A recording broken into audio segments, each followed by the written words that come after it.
Game ho mga bossing. Dito, nako. Sabi ko pa naman sa inyo, nawalan na ako ng pag-asa. No? Kasi ang idinahilan nila Rodante Marcoleta noon, bago daw po mag-eleksyon, sa kanya nakuha yung mga pera or bago mag-eleksyon, saka nag-donate yung mga amigo-amiga niya, mga bossing, para doon sa kanyang kampanya. Sabi ko, naku, mukhang kinampihan na yata ni George Garcia ito Okay, sabi ko, sige, wag na natin talakayin yan. Kaya lang, buti po, nadaan ako doon sa channel ni Atty. Dino, mga bossing.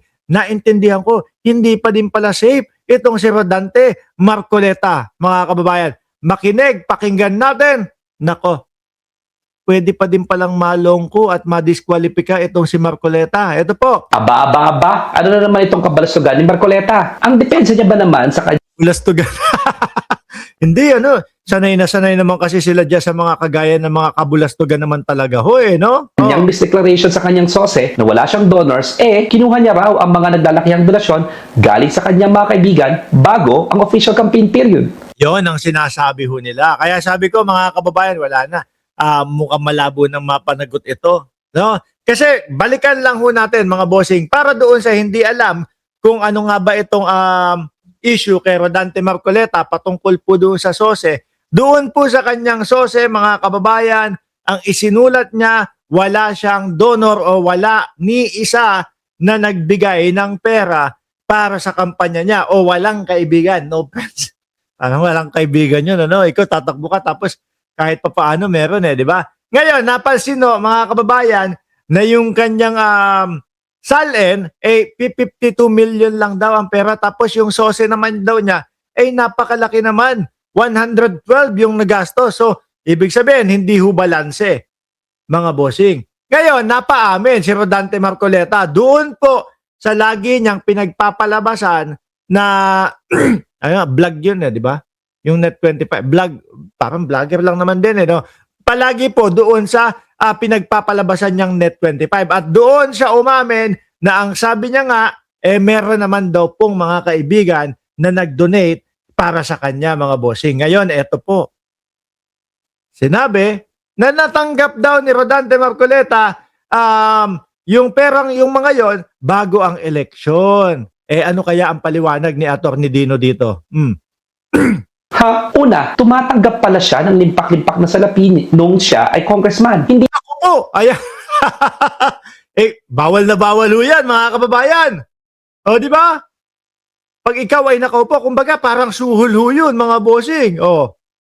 Isang congressman pa naman siya, si Marcoleta Wala talaga palang lusot ito si Boss Rodante, Diba? Ayon sa Republic Act 1319 or ang Anti-Graft and Corrupt Practices Act, bawal tumanggap ng regalo, whether directly or indirectly, if the value is manifestly excessive, corrupt. Po.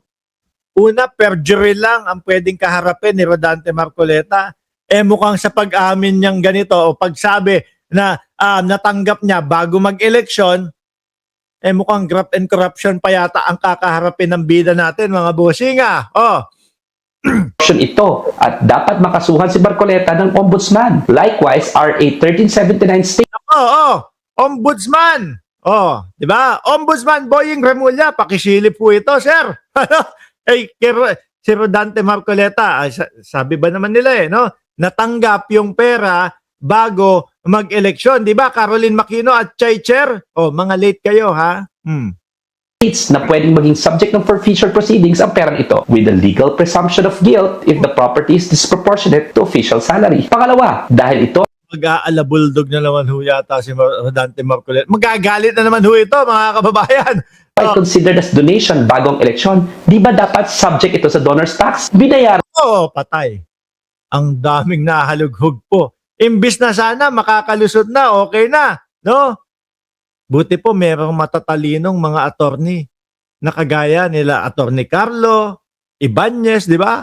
Nila Attorney Dino, na hindi makakatakas yung mga ganitong bagay.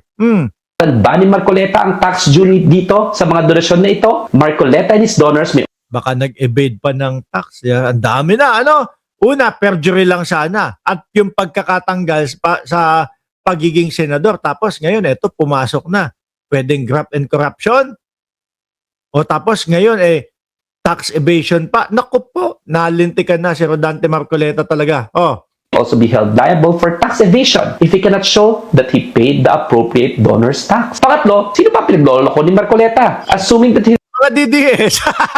Hindi, di ba? Totoo naman ho, mga kababayan. Oh, sino ba ang maloloko niyang mga ganyan? Mga DDS. Sino ba ang nagpanalo dyan kay Marcoleta? Mga DDS. Mga naniwala ho sa 2,000 pababa na kuryente, sagot niya na. O sino